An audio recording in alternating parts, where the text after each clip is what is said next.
Selamat pagi, hari ini kita belajar tentang konsep dasar perpajakan. Pajak merupakan sumber pendapatan negara untuk membiayai semua pengeluaran-pengeluaran negara.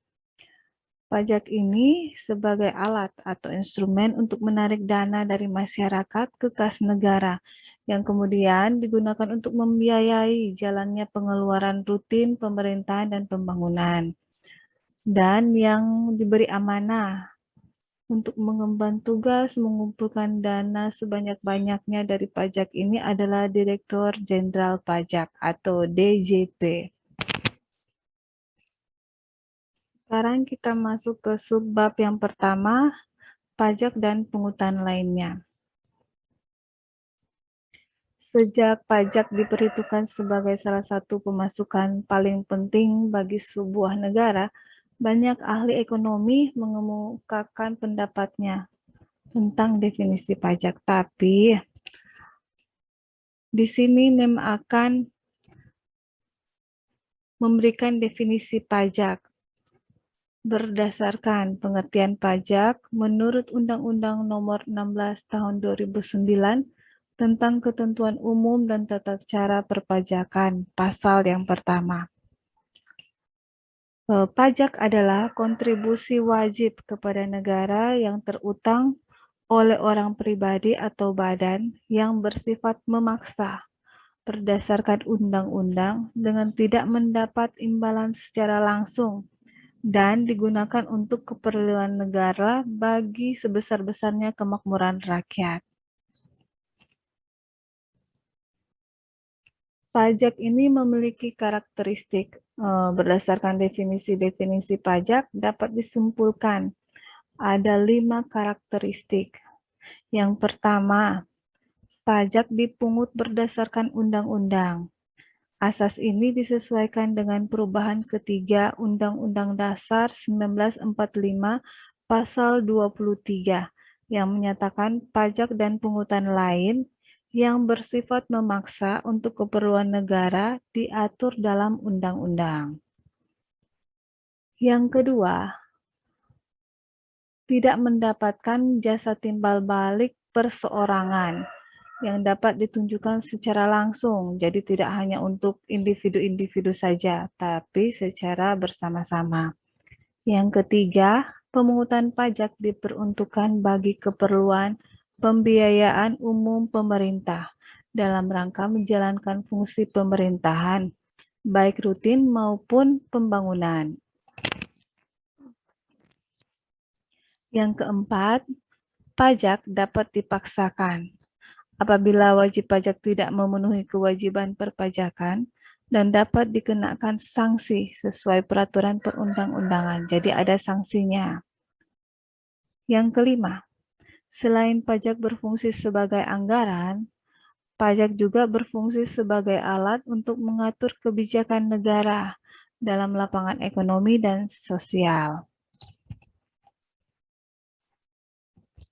Yang kedua, pungutan selain pajak. Nah, pungutan lain yang serupa dengan pajak tetapi mempunyai perlakuan dan sifat yang berbeda dengan pajak. Antara lain ada 4 pungutan. Yang pertama bea meterai, yang kedua bea masuk dan bea keluar, yang ketiga cukai, yang keempat ada retribusi. Yang pertama bea meterai. Bea meterai itu yaitu pungutan yang dikenakan atas dokumen dengan menggunakan benda meterai. Kalau keseharian kita, biasanya kalau ada surat pernyataan, biasanya menggunakan meterai dan surat-surat yang lainnya. Yang kedua, bea masuk dan bea keluar.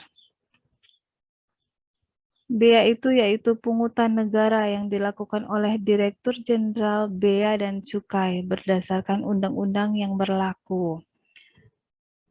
Untuk bea masuk adalah pungutan yang dimasukkan. Baru nama bea masuk, jadi pungutan yang dimasukkan ke dalam daerah pabean berdasarkan harga atau nilai barang atau tarif tertentu. Sedangkan bea keluar adalah pungutan yang dilakukan atas barang yang dikeluarkan dari daerah pabean berdasarkan tarif yang sudah ditentukan. Kemudian yang ketiga, cukai.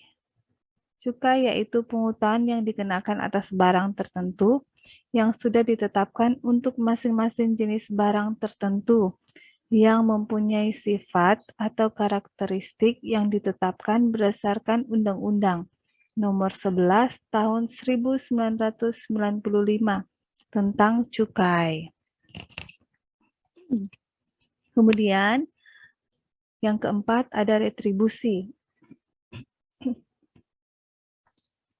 Retribusi yaitu pungutan yang dikenakan sehubungan dengan suatu jasa atau fasilitas yang diberikan pemerintah secara langsung dan nyata kepada pembayar. Jadi dapat dirasakan secara individu.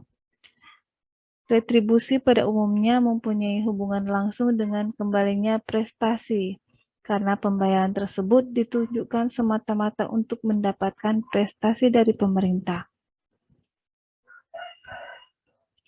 Retribusi di Indonesia berdasarkan Undang-Undang Nomor 34 Tahun 2000 tentang pajak daerah dan retribusi daerah yang telah diubah dengan Undang-Undang Nomor 28 Tahun 2009.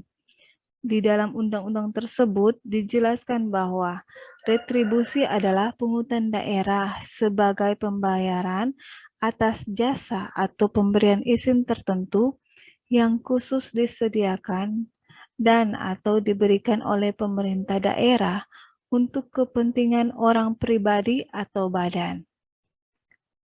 Retribusi dipungut dengan menggunakan surat ketetapan retribusi daerah dari Perda, Pergub, dan Perbub atau Walkot. Adapun unsur-unsur yang melekat pada retribusi. Yang pertama, pungutan retribusi harus berdasarkan undang-undang. Yang kedua, sifat pungutannya dapat dipaksakan. Yang ketiga, pemungutannya dilakukan oleh negara. Yang keempat, digunakan untuk pengeluaran bagi masyarakat umum. Yang kelima, imbalan langsung dapat dirasakan oleh pembayar retribusi. Kalau retribusi dalam keseharian kita, contohnya adalah biaya parkir yang di daerah-daerah tertentu harus memakai karcis membayar parkir yang di daerah-daerah tertentu yang ditetapkan retribusi. Jadi harus membayar pajak parkir. Bukan yang diparkir-parkir seperti biasa ya, tapi yang menggunakan karcis masuk. Seperti itu. Kemudian yang ketiga, fungsi pajak.